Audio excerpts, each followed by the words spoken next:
আজ সকাল সকাল ঘুম থেকে উঠেই আমি স্নান দান করে মন্দিরে চলে এসেছি পূজা করতে, কারণ আজকে আমার বার্থডে। কোনোবারই সেভাবে পুজো টুজো দেওয়া হয় না, মাই দেয়, আমি একটু প্রণাম টনাম করি এরকমই। কিন্তু এবার নিজেই গিয়ে একটু মায়ের মন্দিরে পুজো দিয়ে আসলাম। তারপর মেলিনা এসেছিল কেক নিয়ে, কেক কাটিং করাবে বলে। ঘুম থেকে ওঠার পর থেকে এভাবেই আমার ফার্স্ট কেক কাটিং হলো। So hi everyone, good morning. তো আজকে ব্লগটা হচ্ছে থাম্বনেল দেখে হয়তো তোমরা বুঝতেই পেরে গেছো, সবার জীবনে এই দিনটা আসে একদিন করে বছরে। তো আজকে আমার সেই দিনটা, এই দিনটা সবাই চায় একটু স্পেশালভাবে কাটাতে, একটু অন্যরকমভাবে কাটাতে, খুশি থাকতে, একটু নতুনত্ব কিছু করতে নিজের জন্য। আমিও কিছু করব, সেরকম কোনো প্ল্যান নেই বড় সড়ো, কারণ বড় হয়ে গেছি, বুড়ি হয়ে যাচ্ছি আস্তে আস্তে, আস্তে আস্তে কমে যাচ্ছে ইন্টারেস্ট। বাট তাও মনের কোথাও মনে হয় যে কিছু করি নিজের জন্য। এখনো পর্যন্ত সেরকম কিছু প্ল্যান জানি না, তোমরাও দেখবে, আমিও দেখবো আমার সাথে সারাটা দিন কী হচ্ছে, আর সেটা তোমাদের সাথে শেয়ার করবো এই ভিডিওটার মাধ্যমে। আপাতত এখন আমি স্নান টান করে সকাল সকাল, মানে ঘুম থেকে উঠতে দেরি হয়ে গেছে, তার জন্য অনেক মহাভারত হয়ে গেল, সেটা বিটিএস বাদ দাও, ইগনোর। এখন থেকে ব্লগটা শুরু। তো আসছে, আমাকে বললো কোথায় নিয়ে যাবে আমি জানি না। তো যেহেতু সব কিছু কমপ্লিট মোটামুটি হয়ে গেছে, আমার যেগুলো নিয়মকানুন ছিল, এখন আমি রেডি হব। দেন চলো দেখা যাক কোথায় যাই এখন। আমরা বেরিয়ে পড়েছিলাম কর্ণজোড়ার উদ্দেশ্যে, তারপর জানি না কোথায় যাব, কিন্তু মনে হচ্ছিল মোটর গাড়ির বাড়িতেই যাবে। তো গিয়ে দেখলাম যে হ্যাঁ ঠিকই, ও আমাকে মোটর গাড়ি বাড়িতেই নিয়ে গিয়েছিল পুজো দেওয়ার জন্য, তাই জন্য আমাকে বলেছিল না খেয়ে থাকতে।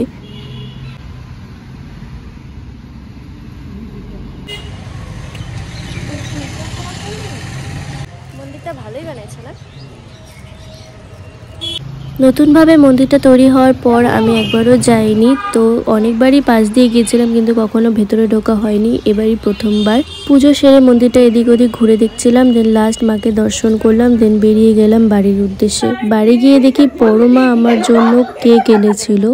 হঠাৎই ওর আগমন, আমি জানতামই না যে ও এত কিছু করেছে আমার জন্য, এটা সত্যিই একদম সারপ্রাইজ হয়ে গেলাম। জানি না, আমার সাথে ওর কিন্তু কোনো পছন্দেরই মিল নেই, মানে ও যদি সাউথ পোল নর্থ পোলের মানে এরকম একটা ডিফারেন্স আমাদের মধ্যে আছে, তারপরও আমাকে যদি সব থেকে বেশি বুঝে কেউ থাকে আমার বান্ধবী বন্ধু সার্কেলের মধ্যে, তাহলে সেটা হচ্ছে পরমা। মানুষজনকে হয়তো বলে বোঝাতে হয়, তারপরেও ওরা বোঝে না, কিন্তু ও একটা মানুষ আমার জীবনে যাকে হয়তো কিছু বলতেই হয় না, ও আমার চোখ মুখ দেখলে, এক্সপ্রেশন দেখলেই বুঝে যায় যে আমার কোথায় প্রবলেম হচ্ছে, আমি কি ভালোবাসি বা কিছু। প্রচুর বন্ধু বান্ধবী পেয়েছি সুখের দিনে, কিন্তু অ্যাকচুয়ালি ও আমার লাইফে যখন আসে, রি-এন্ট্রি মারে আমার লাইফে, তখন আমি সত্যি মানে সেরকম ভালো অবস্থায় আমি ছিলাম না, খুব একটা সুখ আমার তখন ছিল না। ও আমাকে আমার সব থেকে খারাপ পরিস্থিতির থেকে তুলে এনে আজকে এই জায়গাটায় এনেছে, যেই জায়গাটায় আমি আজকে এত হাসি খুশি আছি, সেটার জন্য বড় অবদান আছে ওর। কারণ আমি জাস্ট বাড়িতে বসে থাকতাম, কোথাও যেতাম না, কিছু করতাম না, ওই আমাকে জোর করে করে জিমে নিয়ে যাওয়া থেকে শুরু করে ভিডিও বানানো সব কিছুতে প্রথম দিন থেকে সাপোর্ট করে গিয়েছে, এনকারেজ করে গিয়েছে। সবাই যখন একটা টাইম পর ভেবেই নিয়েছিল আমার দ্বারা কিছু হবে না, তখন ওই আমাকে বলেছিল যে তুই তোর জিনিসগুলোকে নষ্ট করিস না, তুই আবার শুরু কর, তুই পারবি। জীবনে হয়তো কম বন্ধু বান্ধবী এরকম লাইফে আসে, বা হয়তো আসে চলে যায়, সব কিছুই হয়, কিন্তু এরকম এনকারেজ হয়তো কেউ করতে পারে না, আর সেটা অফ ক্যামেরা হয়।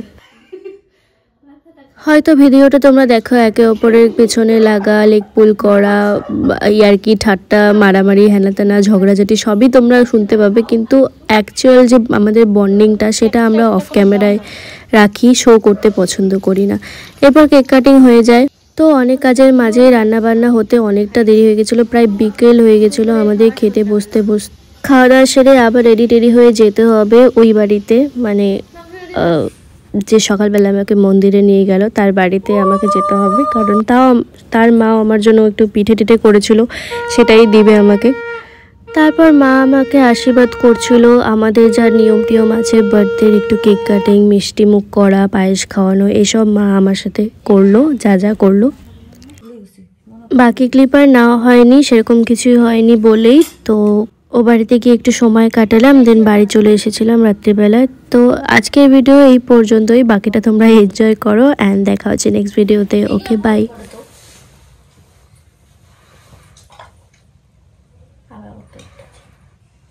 হয়েছে দাও না। বাবা রে বাবা, বিয়ের সময় কি করবি? তাকে দিত থেকে কাটে নিয়ে খাই নেবে।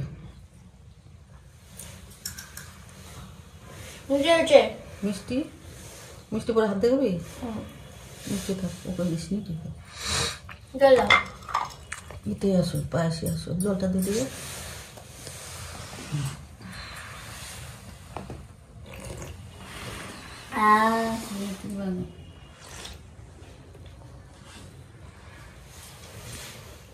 হ্যালো দাঁড়াও,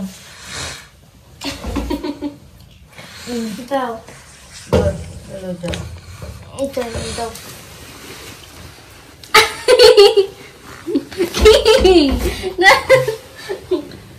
বলো হ্যাপি বার্থডে বলো। যাবো happy birthday to you, happy birthday to you, happy birthday dear, happy birthday মাথা তার কাটা। To you. নিজেকে কত সুন্দর সম্বোধন করলেন। মাকে খাওয়া। নাও একটু নাও, একটুই নাও। ক্যামেরাম্যান ফোকাস ওই দেখো কেমন করে। এই নাও। আরে দে কেমন একটু খেলাম। হয়েছে